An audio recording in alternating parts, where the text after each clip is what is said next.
आधुनिकता की चकाचौंध में पारंपरिक रीति रिवाज, लोकगीत, वाद्य यंत्र धूमिल से हो गए हैं।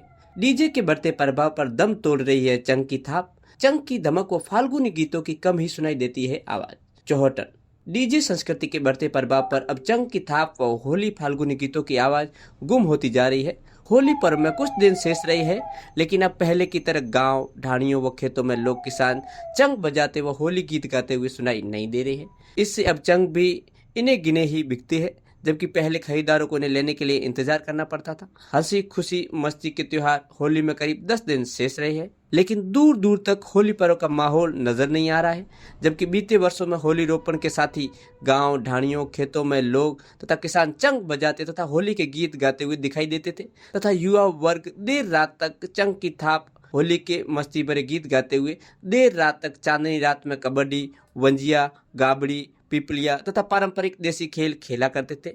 लेकिन अब ऐसा माहौल कहीं पर भी दिखाई नहीं देता है। सब कुछ मोबाइल तक ही सीमित हो गया है। चौहटन कस्बे तथा आसपास ग्रामीण क्षेत्रों में कालबेलिया जाति के कुछ लोग इस पर्व पर चंग लेकर होली के मस्ती भरे गीतों के साथ कस्बे के मुख्य बाजार में इस पारंपरिक परंपरा को जीवित रखने का प्रयास करते हैं। इस पारंपरिक परंपरा को चिरस्थायी बनाए रखने के लिए सरकार के संरक्षण की आवश्यकता है।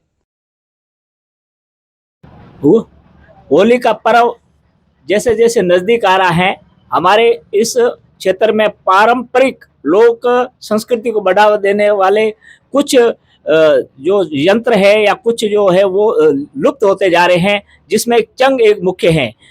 चंग को लेकर राष्ट्रीय स्वयंसेवक संघ के जिला संचालक ऋखबदास जी बोथरा से बात करते हैं कि इस पारंपरिक जो लोक संगीत है, लोक कला है, उनको अपन किस तरह जीवित कर रख सकते हैं, उसके बारे में जिला संचालक ऋखबदास जी बोथरा साहब।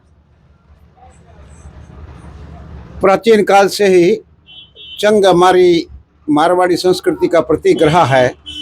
होली से महीना भर पूर्व और जो पर्व आते हैं उसमें ये चंग बहुत महत्वपूर्ण वस्तु होती थी।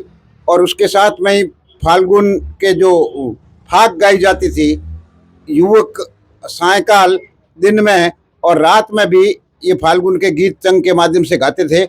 आजकल यह प्रथा एकदम बंद सी हो गई है और हम सबको भी चाहिए कि इस प्रथा को बंद नहीं होने दें। ये हमारी संस्कृति का प्रतीक है और इसको जीवित रखना है, तो इसके लिए बहुत सारे हमको प्रयत्न करने पड़ेंगे।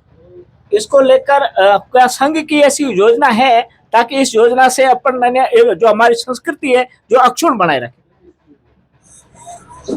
वैसे संघ का काम तो इससे मिलता जुलता नहीं है, परंतु फिर भी ये हमारी जो संस्कृति का प्रतीक है, ये जीवित रहना चाहिए और इसके लिए व्यक्तिगत रूप से कुछ यदि हम कर सकते हैं तो हमको करना चाहिए। बहुत बहुत धन्यवाद। क्या नाम है आपका? मेरा नाम भारतनाथ है। मैं कालबेलिए हूँ। मैं चंग के लिए बहुत उत्साह हूँ। हमारा गांव चौहटन है, फतेहनगर। कालबेलिया जाति के चंग के लिए बहुत उत्साह है। हाँ, चंग के लिए, नाचने के लिए, खेलने के लिए, बहुत चंग बजाने के लिए। हमारी आवाज़ सुनने के बाद में फिर हमारी को लोग याद करेंगे, हमारे को लोग बोलेंगे, हम बजाएंगे। ये चंग कौन से चंग कब बजाया जाता है? आंबे की लकड़ी का होता है और भेड़ बकरी है उसकी खाल का होता है। लेकिन इसको बनाया इसको कब उपयोग किया जाता है? इसके बनाने के लिए तो 2000 भी लगते, 3000 भी लगते। और बनाने के लिए तो हम मेहनत करके सुतार बनाते, मढ़ते हम। अच्छा, लेकिन ये इसका जो बजाते हैं वो कब, कौन से पर्वों पर बजाया जाता है? वो तो बजाया ढोल के हिसाब से हम तो बजा। ढोल है, ढोल माते खाली हाथ से रखे पीछे ही हो।